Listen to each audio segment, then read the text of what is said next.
Hey everybody, and welcome to the 21 CD podcast, where we ask the hard questions, discuss the dystopian, and examine alternative theories. As always, I am your host, John, and this is your co-host, Billy Bones. Back there blinking and looking about. That's all he can really do anymore. Poor guy, but we love him for what he is. If you want to see me and Billy Bones in beautiful 4K, you can head on over to the YouTube and do that. I know a lot of you guys like to listen to your podcast while you're at work, driving in your trucks, or doing whatever you're doing. I am just here to let you know, if you would like to watch video, every single episode has a video aspect to it, and it is up on the YouTube in beautiful 4K. Sometimes I upload photos there, and sometimes you just get a little more bang for your buck. And right now your buck is free, so if you want more than you're already getting for free dollars, come on over to the YouTube and just look at my beautiful face and watch Billy Bones blink.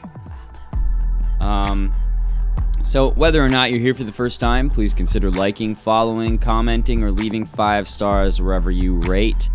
This really helps me break into the algorithm and prove to the young children of the world that there really are monsters under their bed, and they are looking for them. And this is one of those things that I am just so desperately attempting to prove. Just kidding, kids. There's no monsters under your bed. They're just outside in the woods. But, yeah, please like, follow, comment, or leave 5 stars.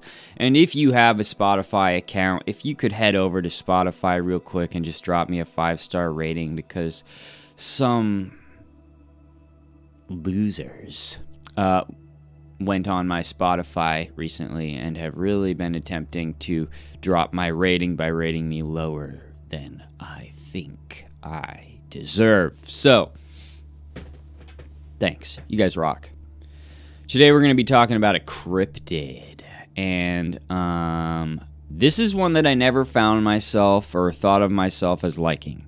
I never had any sort of interest in this cryptid, and as a matter of fact, when most people would mention this cryptid, I would usually roll my eyes and just kind of not really have anything to say about it. But then I heard something accidentally about it, and I was like, that's interesting. That's something that I think I like, and it probably had something to do with portals or dimensions or something. But after that, I was hooked. So I started researching this cryptid, and things were blowing my mind, but I quickly realized that I was getting an entirely different picture of this cryptid than literally everybody else, including the people who have had sightings and experiences with it. I don't think this cryptid is what we think it is, and I think it is different than all of us have said it is. And so if you are like me, and you roll your eyes when I name this cryptid, just try to continue to the end of this episode, because there's something that I have to say. And on the 21 CD podcast, you know what we do. We examine alternative theories. I have an extremely alternative theory to what everybody else has said about this cryptid. So today, without further ado, I am happy to announce that we will be discussing the Mothman. Now, a lot of you guys might be super mega fans of the Mothman because Mothman is kind of like a celebrity. Like, people who like Mothman really, really, really like Mothman. I mean, he has his own like festival and his own museum and stuff, and so he's kind of a big deal. And so if you guys hear this theory and you're kind of just like, that's not what Mothman is.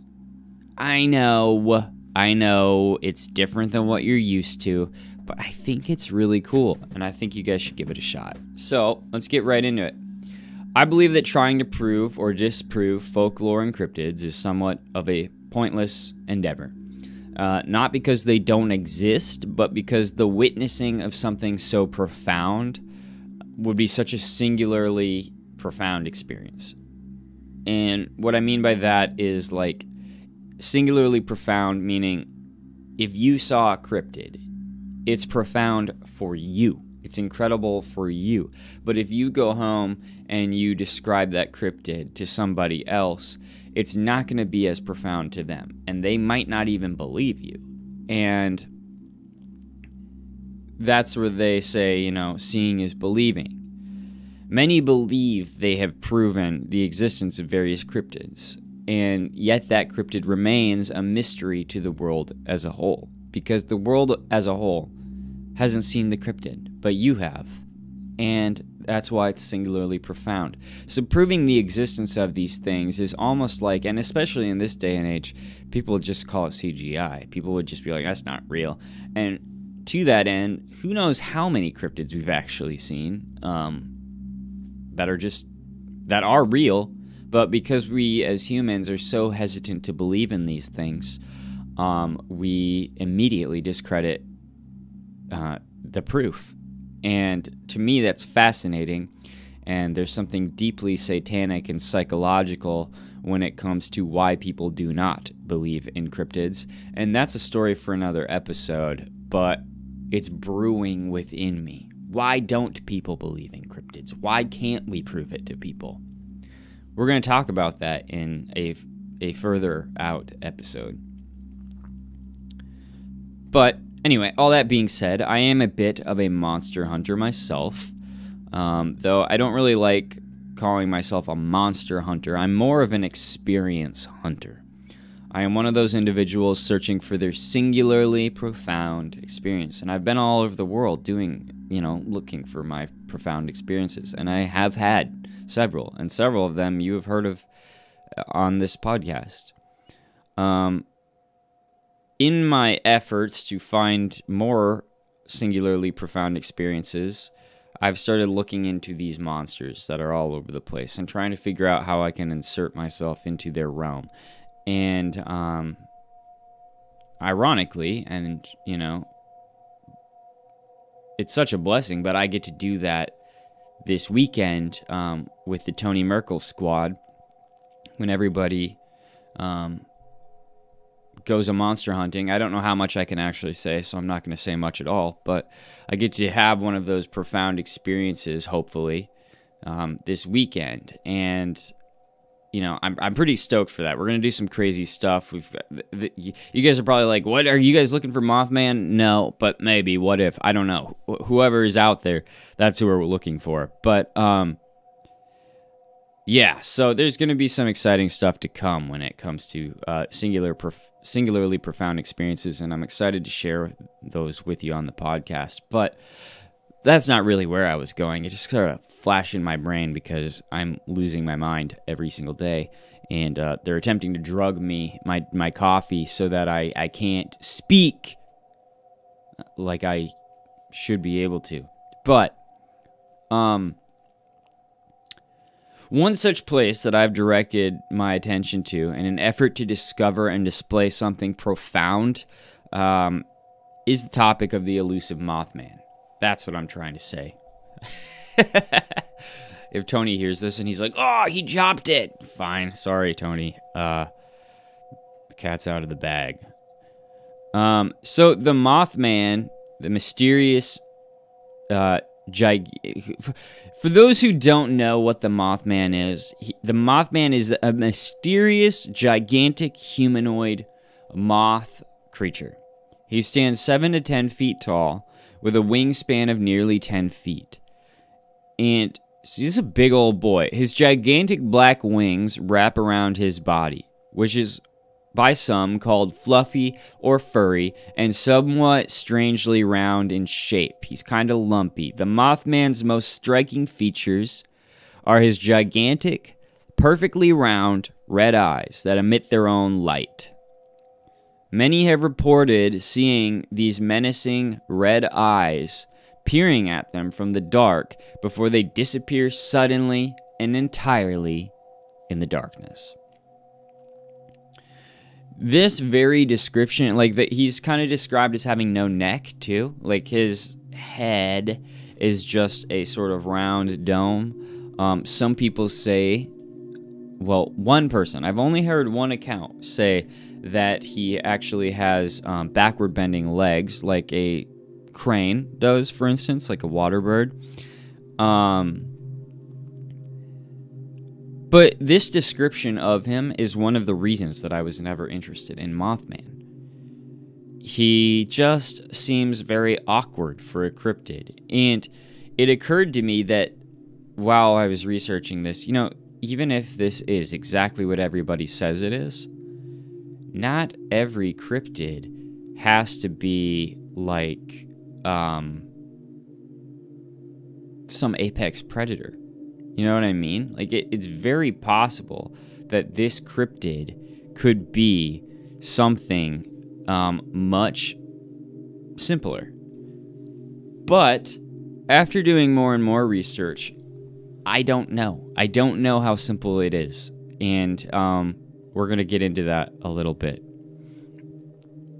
Mothman apparently possesses the ability to fly at speeds of up to 100 miles per hour without even flapping his wings. This creature can take off from a standstill, rocketing straight up into the air. It is also rumored that he can manifest and disappear at will, as if phasing in and out of dimensions. And as I said before, that's one of the things that is of particular interest to me. I am a student of the dimensions, and I believe that this makes Mothman very interesting indeed. The fact that he is a phaser, as I call them, where he can come in and out, and to me, that's a very important detail to his entire story. Some call the Mothman a harbinger of doom, because sightings increase around situations where people tragically and violently die, or are subject to great emotional trauma, and that's important for later on in this episode. All this was the case in the famous Silver Bridge incident of Point Pleasant, West Virginia, where 46 people suddenly met their horrifying end after the bridge collapsed on December 15th, 1967. Vehicles laden with Christmas gifts were stuck in traffic on the bridge and tumbled into the freezing water of the Ohio River, forever scarring the people of the surrounding area. And many say it's due to something that was defective on the bridge. It's not just what people say, it's what was. The bridge was not properly built. There was something wrong with it. There was something defective. And because of that, this terrible situation, this terrible incident occurred. And witnesses say that at that time in 1967, Point Pleasant was a small town. So it was one of those places everybody knew everybody, and there was nobody in town who hadn't lost a friend or a family member. Very terrible situation. Above the bridge, several witnesses claimed to see the Mothman, watching, observing, apparently attempting to foretell the tragedy to come. And I have a little story, personal experience from an anonymous source. This source says, "All I know is this. About an hour, so roughly 4 p.m., before the bridge fell, my father and his brother traveled over it. They said they saw a red light over the bridge. Dad said it was like fog and it hovered. They both assumed it was a weird red fog, maybe from a nearby plant, but it was only at the entrance of the bridge as they crossed it. As he was leaving the bridge, he looked back in his rearview mirror and it was gone. An hour later, he was miles away by the time the bridge fell. They were traveling back from Ohio to West Virginia. Let me state this loud and clear. My father didn't believe in a Mothman, space aliens, demons, or anything else. For him to say this was, well, really weird. But both my uncle and my father said they saw it, so I do believe them. Some say that the Mothman is a harbinger of doom that appears when time takes an alternate course, which is a really interesting theory, as if this is a situation that should have never occurred, but did occur in this timeline. In the timeline, how do you explain that? I don't know, but that's just what some people say about the Mothman. He kind of shows up when time runs off the rails and goes its own way and causes a catastrophe. In another situation, he appeared before a witness who would go on to survive a catastrophic plane crash that left many burning alive in a horrifying hellscape. Some, however, survived to live with the memories of the nightmares that they had witnessed. I think it was like 17 survivors on this plane crash, but far more died. Still others report being chased in the dark by the being menacingly watched from a distance, or even having their pets carried off by it. All of these tales lead to the same persistent question: who or what is the Mothman? West Virginia. The land from which the Mothman is rumored to originate was considered haunted even by the natives before any Europeans came to the area. They mainly used the land as hunting grounds, but accounts say they never dared to settle there. Though the Mothman as it is known was never described prior to John Keel giving it a name in his famous book, The Mothman Prophecies, native legends of thunderbirds have existed in this part of the country as far back as oral history goes. To this day, many believe the Mothman to be nothing more than some giant bird akin to this legendary thunderbird. Some say it is a giant horned owl. Others say a sandhill crane, and still others say a harpy eagle. Opposers of these simple explanations abound, however. A lot of people are just like, no, this is not a giant bird. This thing has a wingspan of 10 feet and stands almost that tall as well. Like, there's no way this can be confused for an owl.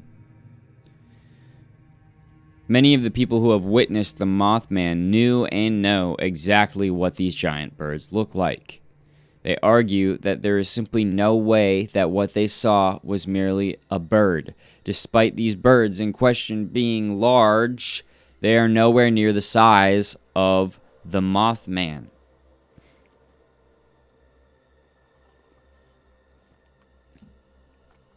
Excuse me. And people have uploaded photos, people have uploaded photos of these big birds in the woods, and then they'll edit the photo.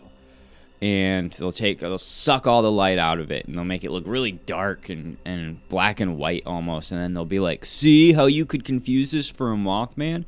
And it's like, yeah, but you basically photoshopped it to look like Mothman, but it's a bird. Like, you can't, obviously, if you're willing to doctor the image up and make it look like something it's not, guess what? It's gonna look like something it's not. But if you just take a picture of an eagle or a sandhill crane, I know they're everywhere where I live, and there's no way that could be confused as a Mothman. The movements aren't even the same. Nothing is the same. The closest similarity between any of these birds and the Mothman is in perfect darkness.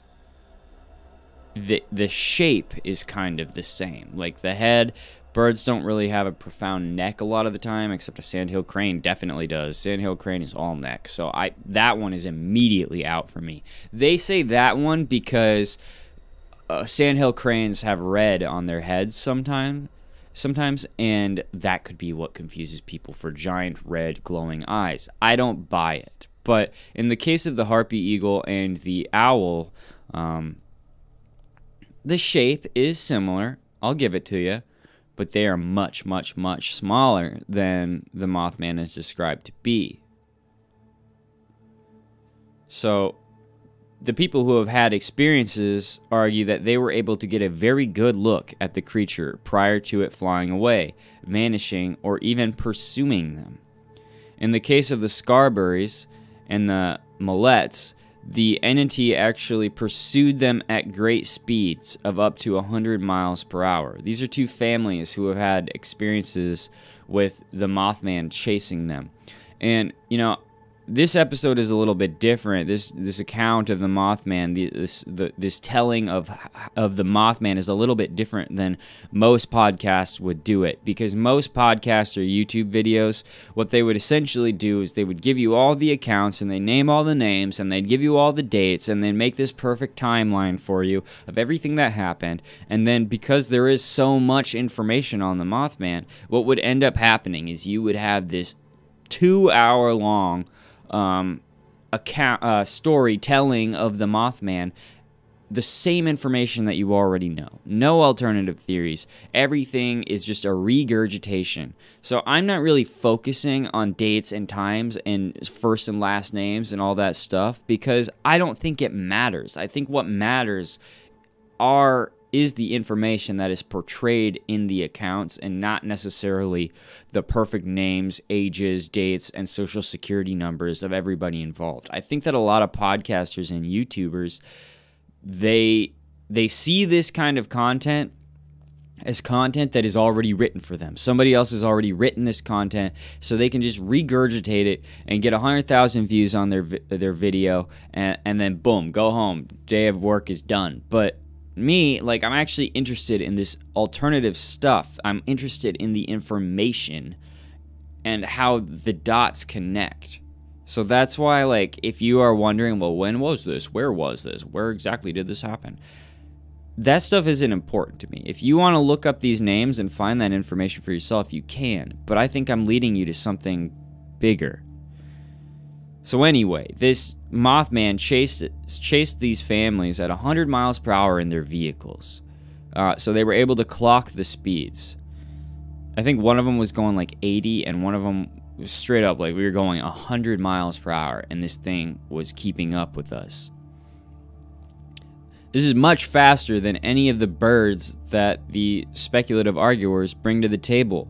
The great horned owl, the sandhill crane, and the harpy eagle all max out at or under 50 miles per hour. This is a far cry from the 80 to 100 mile per hour speeds that the Mothman has been literally clocked at traveling. The Mothman is also rarely, if ever, the only strange thing that happens. And this is where stuff starts to get fun, guys. This is where I really start getting involved. Like, I'm just kind of like, even now I'm getting excited. The Mothman is rarely, if ever, the only strange thing that happens at the time of its sightings. Typically an uptick in UFO activity, men in black contact, and sickness and death occur in accompaniment with the Mothman. Now, a lot of people are just like, well, yeah, he's a harbinger of doom. So, like, he's coming here and, like, bad stuff happens when he comes here. I think it's a little more connected than that. How can this be explained when arguing, however, that the Mothman is nothing more than a widely known and recognized species of large bird? Exactly, because he's not. He's not a large bird. He's a Mothman. The Mothman transcends time. This is another fascinating thing about him. This creature has shaped the culture of Point Pleasant and the surrounding area. The legend continues long after the sightings have dwindled down. To this day, however, people are still saying they see Mothman. People in other parts of the country continue to come forward with sightings of this bizarre winged cryptid. He has been spotted in Michigan, Illinois, Ohio, and a number of other states near West Virginia, prompting the question of whether there are more than one of them or if the Mothman travels to other places. I mean, think about it. There's a ton of sightings in Chicago. A ton of sightings in Illinois. In Illinois, it's crazy. Some people have reported seeing him in Kentucky. Some people have seen him other places in the South as well. New England, of course. Like, this guy gets around, or there's more than one, right? Some attribute the Mothman to places of great water influence. The movement of water does cause paranormal things, and we talked a little bit about that in my Wendigo story, which may or may not be a Wendigo. It's just sort of the name that stuck. Could have been a Bigfoot, but you can find that, The Thing in the Woods. That's the one that I did with Tony Merkel on the Confessionals. We talked a little bit about how there's something strange that happens around water. It's widely claimed that there's something about rivers or confluence of water being a gateway or causing gateways to come into existence, portals, essentially. Dimensional bleed. This theory exists in many places in legends and lore, especially in North America. And who knows why? Whether it's the great amount of energy that water causes to exist and just the sheer force pushes energy into the environment, or its ability to retain memory. We know that we can actually store data in water. Or is it something more paranormal that we may never know, something that we're going to have to wait to learn because there's simply no way for us to know for sure at this current time? Who can say? But before we go further, we're going to take a quick break. We will be right back.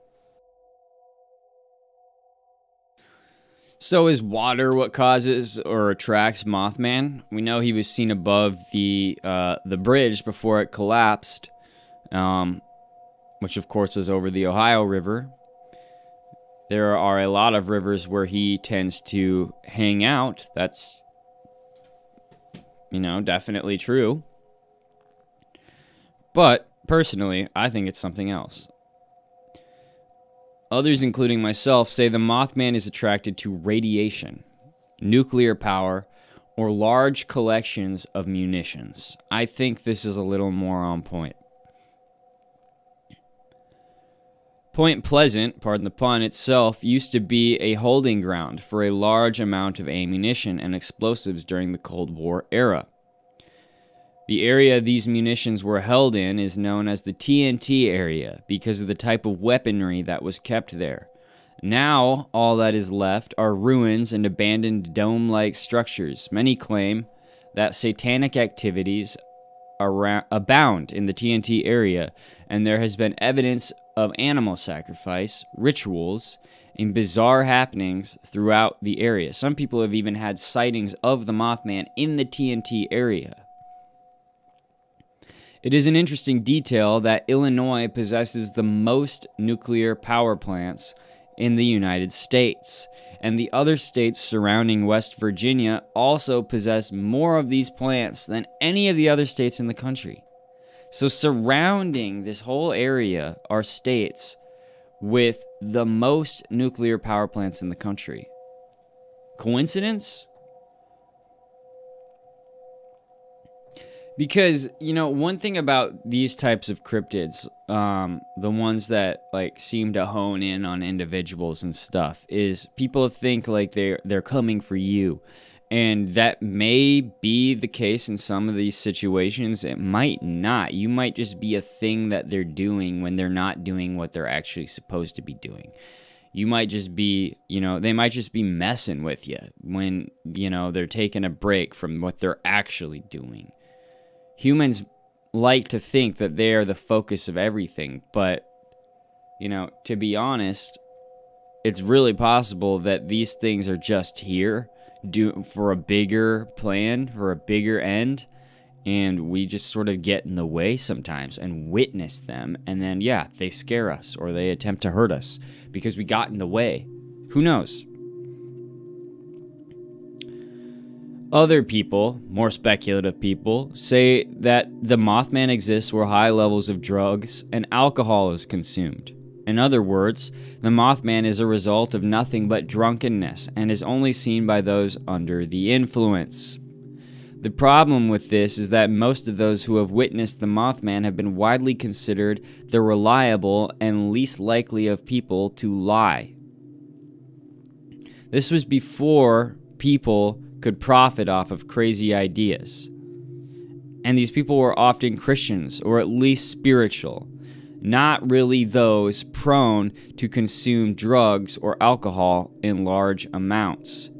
These were people who went to church, your grandma and grandpa types.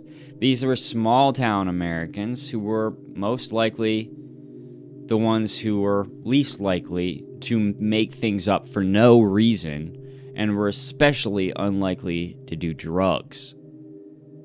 Right? Like, when you think about it, nowadays, kids these days and everybody thinks everybody's just on drugs all the time. But there was a day in this country where people actually did try to resist drugs. And I'm not saying that Christians can't drink or get drunk or do drugs, but I am saying that back then in the South, it probably wasn't very likely that these people were just out here going to church on Sunday, being stand-up citizens, and then consuming a bunch of drugs and alcohol and making up the Mothman. I'm not saying it's impossible, but to me it doesn't make sense. However, we unfortunately exist in a world where other people sometimes have an interest in slipping unwilling and unknowing individuals drugs. Could it be possible, and this is a very interesting theory, that the CIA was drugging people's water supplies with hallucinogenic and psychedelic drugs as an experiment to see if they could witness cryptids or supernatural creatures? We literally have verified situations such as Operation Midnight Climax. That's the one where they were slipping the dudes who would go to like the strip clubs and stuff. They'd give them LSD and stuff, and then they'd go to the strip clubs and like lose their minds. The MK Ultra experiments, obviously, and this one that I found, this 1951 Pont Saint-Esprit mass poisoning, which we'll talk more about later. Was there more to these experiments than meets the eye? Were they not only testing how people behave under the influence of LSD and other psychedelic substances, but also literally trying to communicate or increase the validation and number of cryptid sightings? Or maybe beings from other dimensions? Were they trying to expand people's minds? Were they trying to force experiences on people? What was their reasoning for this? Were they trying to develop a weapon to cause mass hysteria amongst an enemy populace, maybe? It is said that such drugs do indeed allow one to see things that exist on other planes of existence. And, I don't do drugs like that, but I have done LSD and I have done mushrooms in my past life. And I will tell you straight up that there are definitely ways that you experience things that are different than your reality seems to be. So, like, you do experience things that are different from the way that they are when you're completely sober. And who can say why? Like, there's some people that say, like, mushrooms actually are good for you. They have healing qualities. And when you consume these psychedelic mushrooms, you are actually awakened to things that healing qualities that previously you weren't experiencing, because there's no real medication on the market that does some of the things that psychedelic mushrooms do. And that's why it's now legal to consume them in a lot of places, because you can microdose on them and it makes you feel better. It helps you sleep again. It like decreases anxiety. It does all of these things. You know, like I have terrible insomnia, and it's one of the things that helped me with that. So are these psychedelic substances, this LSD and whatnot, being slipped into the water supply by the CIA, and that's what's causing all of this? This was the Cold War era. They were doing all sorts of crazy stuff, right? Like, all gloves were off. Like, we're just going to do whatever we're going to do, and nobody's going to know about it until years later. So, at this point, I'm going to begin piecing together a completely alternative Mothman theory. One that may be out there because it appears like nothing is truly original anymore, but one that I personally haven't heard yet. And this is where I think, I honestly believe this, okay? Like, this isn't just something I'm saying. This is my honest take on the Mothman. The Mothman is not what he has been told to be. The Mothman is a traveler from other realms, yes, but he is also somebody else. Remember earlier when I mentioned that Men in Black sightings increase when he's around? My theory is that the Mothman is Indrid Cold, the Smiling Man, the Grinning Man. He is a resident of the Uncanny Valley. For those of you who don't know who Indrid Cold is, he is a resident of the Uncanny Valley, which is that place where negative human emotions are triggered by something that appears almost human but is not human. You know, I call them skinwalkers. But they are essentially human-like non-humans. You know, you've heard me talk about them a ton. And Indrid Cold is this guy who appears when the Mothman appears sometimes. And he is a human-like non-human, it appears. And he is, he always has this grin on him, like this wide, toothy grin that is unnerving and scary. And this is just, that's Indrid Cold. And many people have reported seeing him, and I don't think it's any coincidence that those sightings are around the same time that Mothman is being seen. Right? Think about it. People who have seen or even just merely been around Mothman have said, for instance, that they felt immediate horror and dread. It was a feeling that overtook them suddenly. Horror and dread, and just like, I have to get out. I have to get away from here.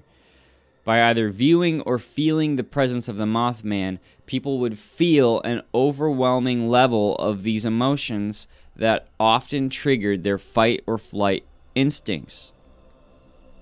Right? Like we've talked about a couple of these situations already. Indrid Cold, then, he's one of these men in black, one of these guys that appears, and if I didn't give him a proper introduction, I'm sorry. I just, you know, like I kind of said, like I'm going about this at a little bit of a different way than most people, but he was first described as showing up in a UFO, essentially chasing somebody down and then telekinetically speaking to them and asking mundane questions and whatnot. And we'll get into this, but I think I'm going to do another episode on Indrid Cold to piece it together. But he's either some sort of shapeshifter who takes the form of the Mothman, or the Mothman is actually some sort of piece of high technology. It's a suit. The eyes are for some technological purpose, as are the wings and the puffy nature of the suit. People report seeing the Mothman fly without flapping his wings, up to and perhaps faster than 100 miles per hour. The eyes are described as glowing, emitting light. They're not reflecting, they're emitting them, like headlights or lasers. The size of the Mothman ranges from 7 to 10 feet. If it is a suit or a small craft, that's the perfect size for somebody to fit inside of.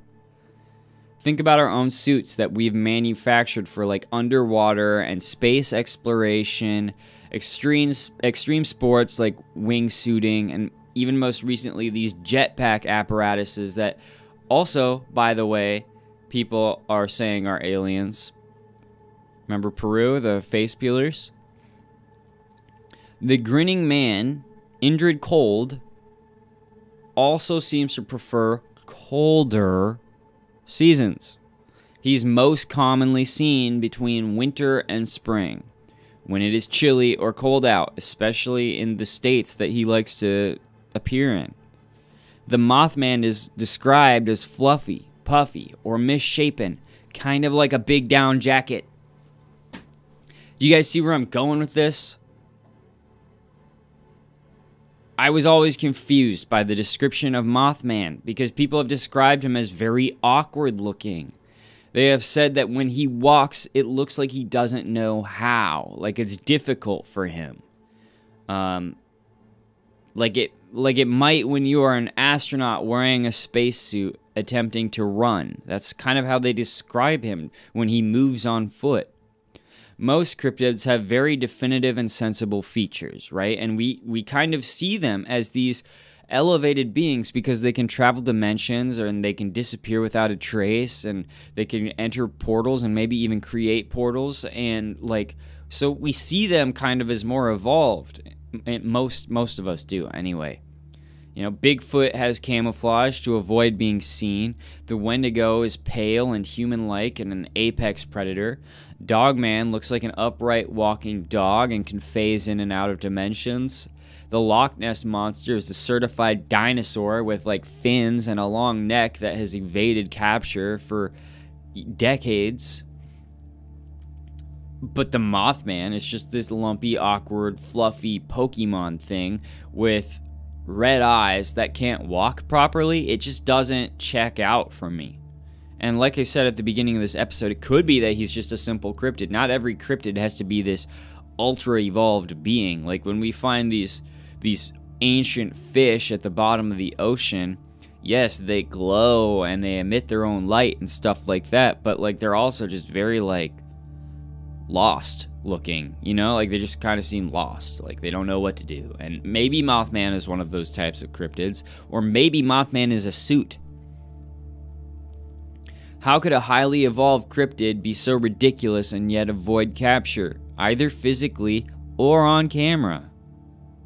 So that's when it hit me, you know, like after all of that, I was like around the same time that the Mothman was making its mark on history in the 1960s in New England and some other surrounding areas, so too was Indrid Cold. He's also called the Grinning Man or the Smiling Man because of that toothy smile that he's permanently affixed to his face, because he talks through telekinesis. His mouth doesn't move. Many people at the same time report seeing a smiling man that they don't attribute to Indrid Cold. It's just another, it's considered another cryptid. It's the Smiling Man. You've probably heard of him. He like appears in dreams and stuff. And this Smiling Man is either stalking them, attempting contact with them, literally speaking to them, some report that, sneaking into their home and watching them from the dark corner, or simply walking around the neighborhood, like the Hat Man and stuff like that. Sometimes people just see him out and about.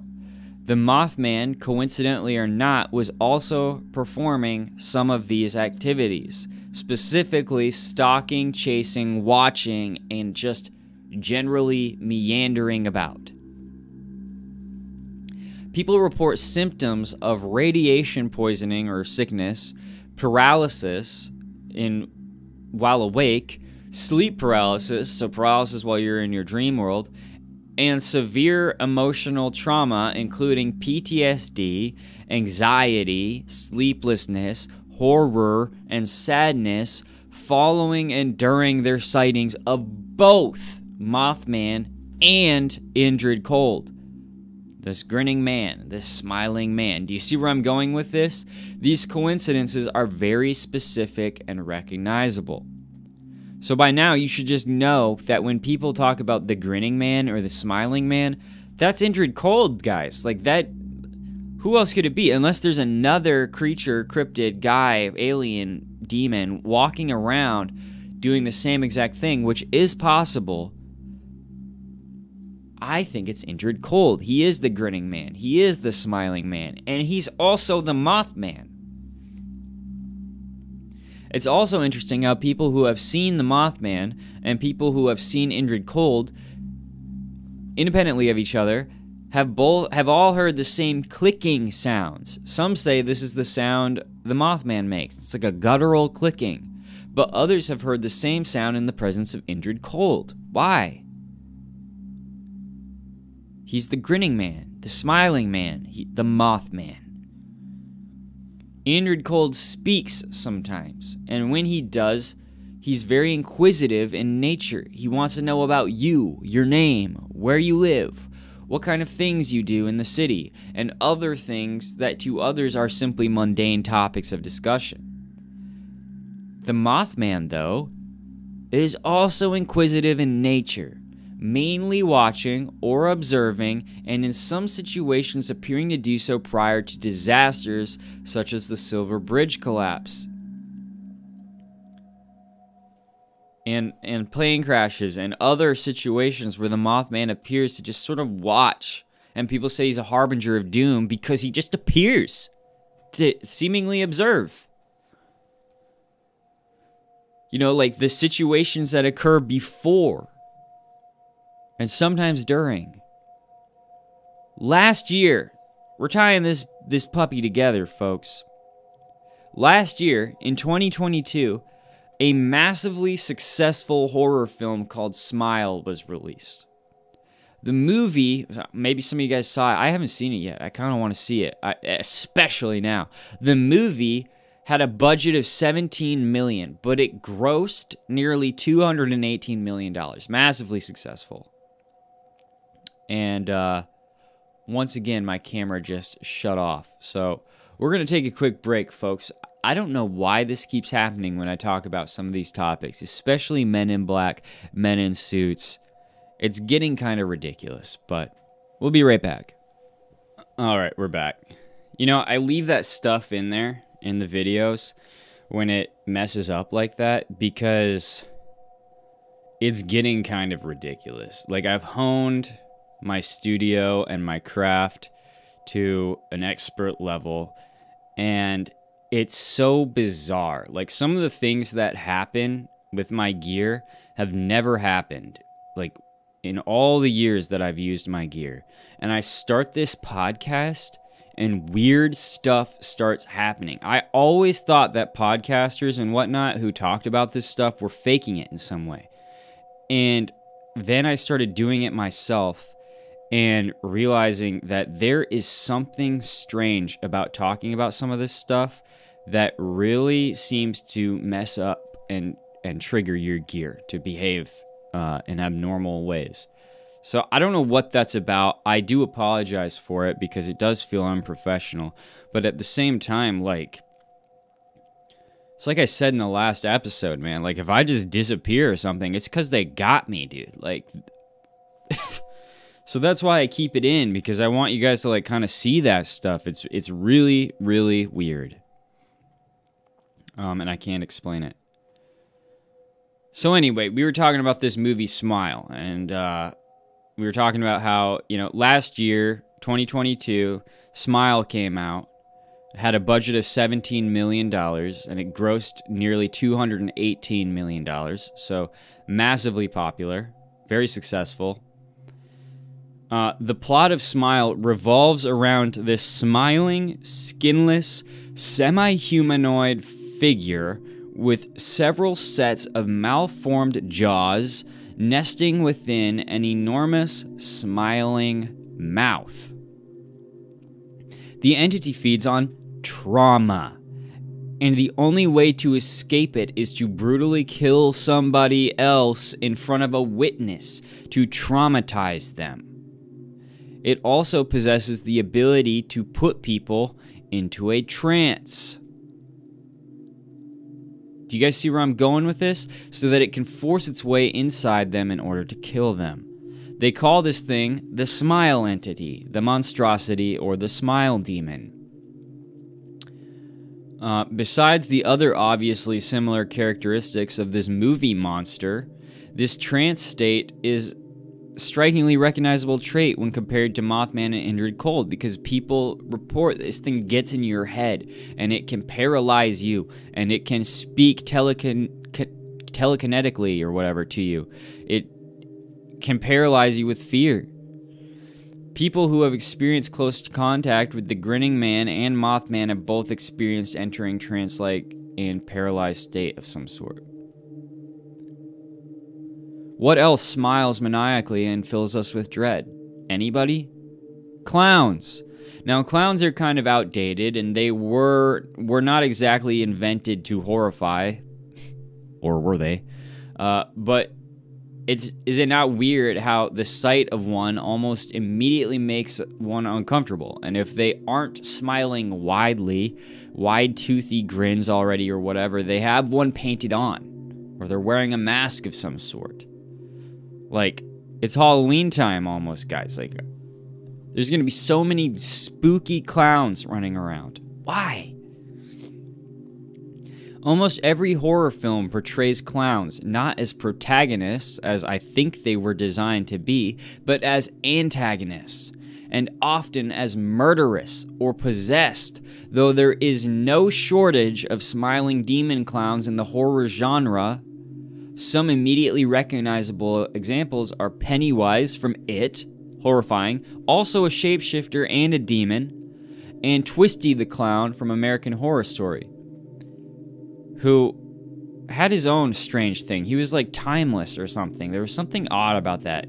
It's been a long time since I watched American Horror Story, any episode from any season, but I remembered that guy. So why am I making all these correlations? Like, this is an episode about Mothman. Why am I talking about clowns all of a sudden? Well, remember that we got here through Indrid Cold, the Grinning Man. That's the bridge from Mothman to clowns. The point is the smile. So why am I making this correlation? It is my theory that there is an entity that is demonic, alien, some kind of Nephilim, some kind of Elohim that thrives on fear, pain, and emotional trauma. This isn't exactly a new addition to the world of monsters, but what is, I think, is that the entity is Indrid Cold. Or is a master of Indrid Cold, controls Indrid Cold. Indrid Cold serves this thing. But it could be Indrid Cold himself. This means that the entity is also in cahoots, or is, or wears, as like a suit, the Mothman, and also the Men in Black, who were made famous by various Indrid Cold stories and sightings. Indrid Cold kind of invented or pretty much put forth the idea of the Men in Black. It's not the CIA, as some people think. This is something different. These Men in Black are probably not human. They're non-human humanoids. And all of these beings are very inquisitive in nature, and they also seem to cause fear, trauma, or some kind of sickness. They want to learn more about us. They need to watch us. They exist to observe and frighten and perhaps record the horror that they cause. Think about it. Why are we naturally afraid of wide, toothy grins? Horror stories didn't invent that fear and inject it into our collective psyche. Now, it's ingrained. We have evolved to be afraid of such a thing. Why? Where does that come from? Animal predators show their teeth before they kill. Psychopaths also often do the same thing, laughing or smiling as they commit atrocities, and they feel nothing. This could be the reason behind the grin. A grin that is fixed upon the face of the imposter. Another reason for the smile could be the fact that these non-human, human-like things are not entirely sure of how to get close enough to us before scaring us. They affix the smile to their visage, and it is exaggerated in a failed attempt to put us at ease. After all, smiles do not naturally frighten us. They are supposed to comfort us. Exaggerated and ridiculous smiles are what frighten us. They alert us that something out of the normal is going on. When there's a huge, wide, toothy grin, when somebody is smiling like that, we know that something is not quite right. But if we're just smiling in passing, or we're just having a conversation and something is funny, a smile is a very good thing. So it could be that these things don't know when they cross that line.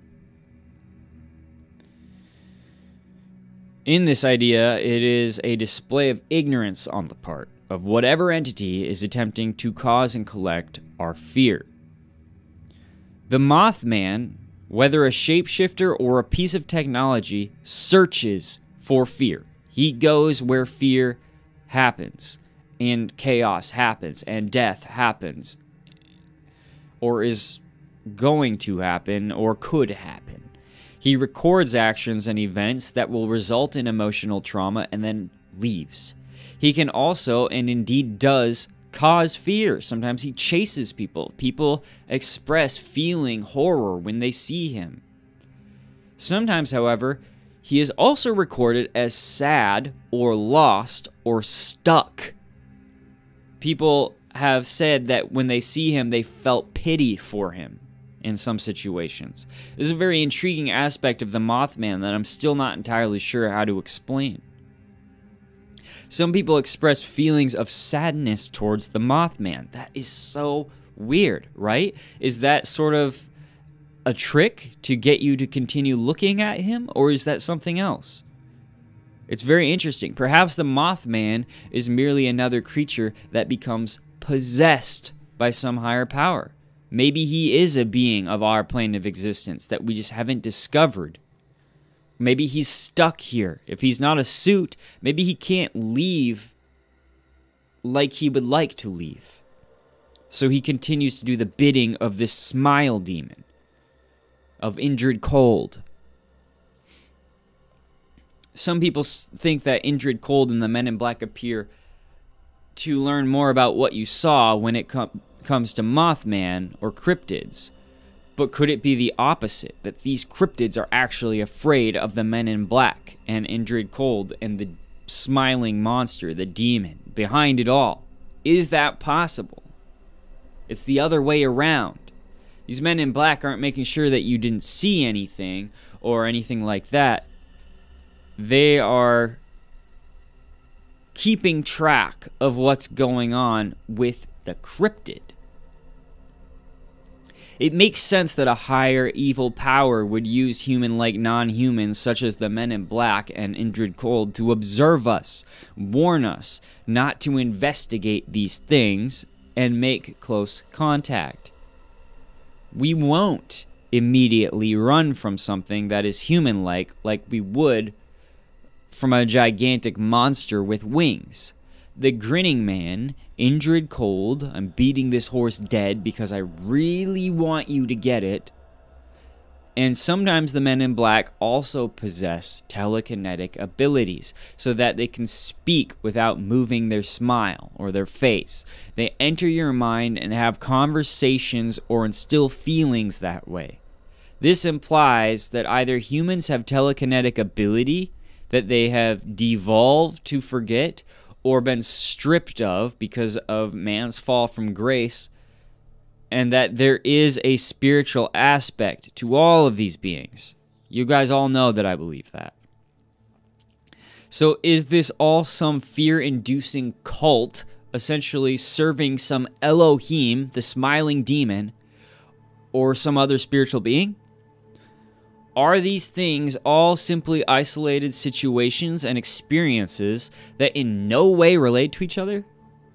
Or is there more to this that we have yet to realize? We're trying to connect the dots here, not just invent more monsters. These things are probably connected.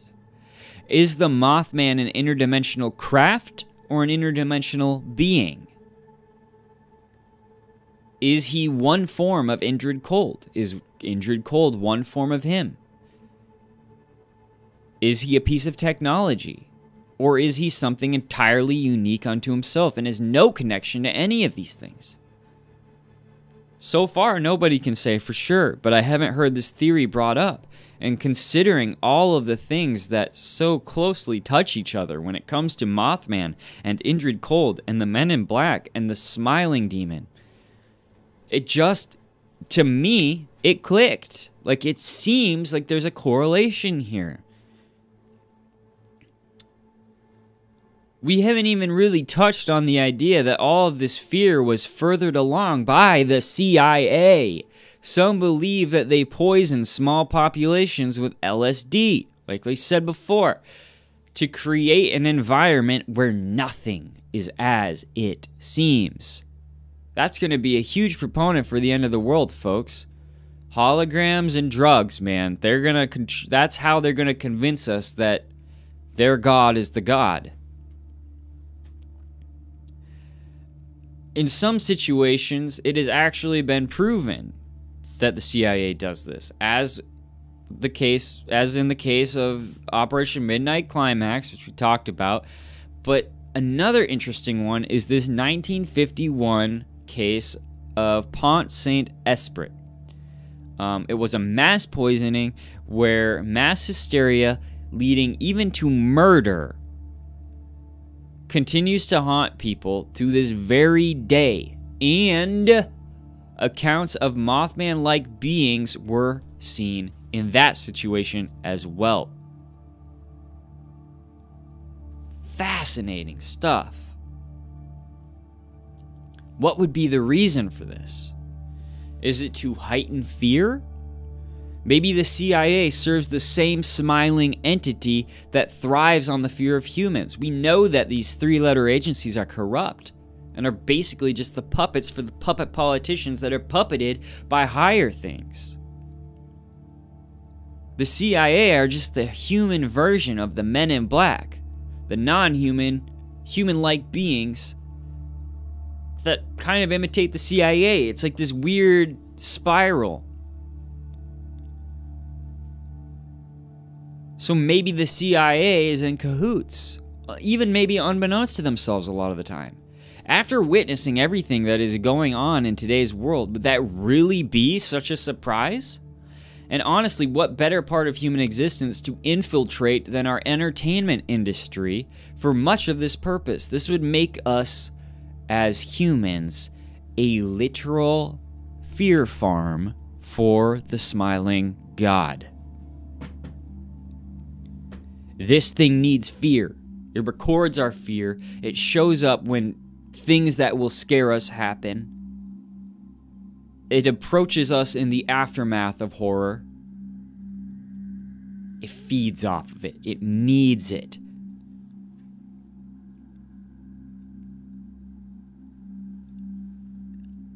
I think that the Mothman is directly related to or controlled by Indrid Cold. And Indrid Cold is, of course, the Smiling Man, or the Grinning Man. Whether or not Indrid Cold is the end of it, or there's another one after him, another one that he serves, I don't know yet.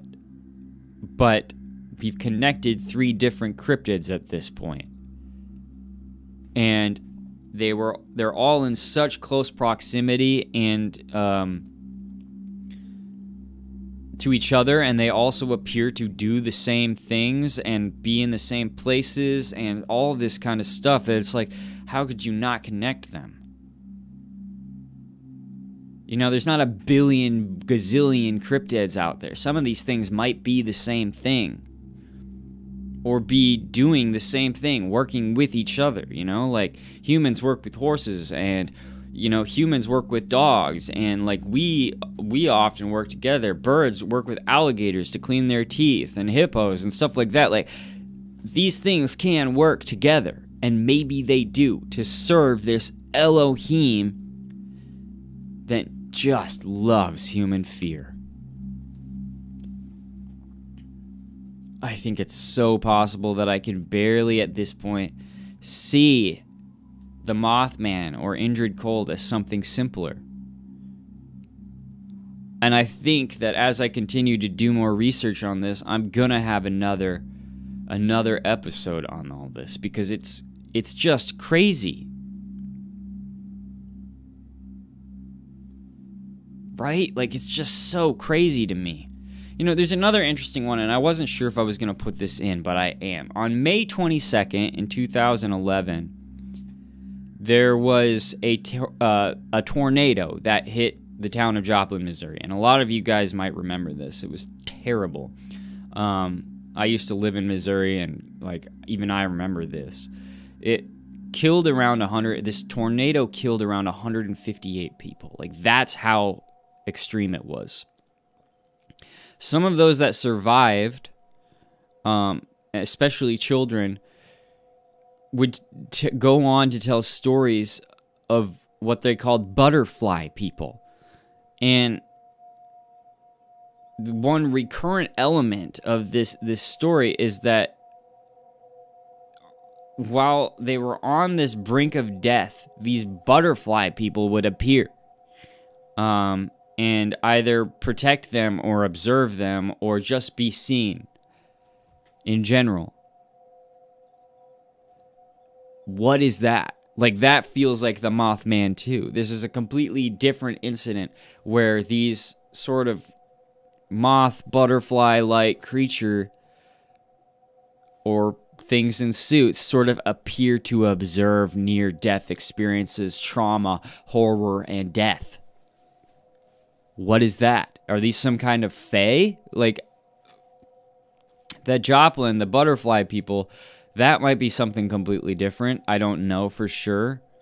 And a lot of people say that's not true. And a lot of other people say it's a hallucination from people who almost died in a tornado.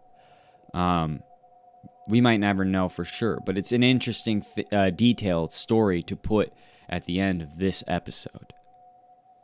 What do you guys think? Like, isn't this wild? Have you guys heard of this kind of stuff before? Like, let me know what you guys think in the comments. As always, keep it civil, please. I have zero patience for negative comments. I get them, and I just immediately just know that this isn't the podcast for you. But for those who are interested in these alternative theories, what do you think? Are we being farmed for our fear? Is this smiling God using the entertainment industry and in-person experiences to essentially become more powerful and get joy out of our horror, out of our fear, out of our trauma, and out of our death? What do you guys think? Nothing's as it seems. We have to start looking at things in a different light, in a different way, instead of just regurgitating the same stuff over and over. That's what I like to do with this podcast. I hate podcasts that just say the same information over and over. Like, they listen to a podcast, and then they do their podcast episode, or their YouTube video, and they just say the same exact stuff. It's like you didn't even look at anything. You just sort of did stuff that other people did. We have to start looking at stuff differently, guys. Alright guys, that's all for today. Had a great time talking about this with you guys. Expect more Mothman content in the future. As always, don't drink the water and question everything. See you guys.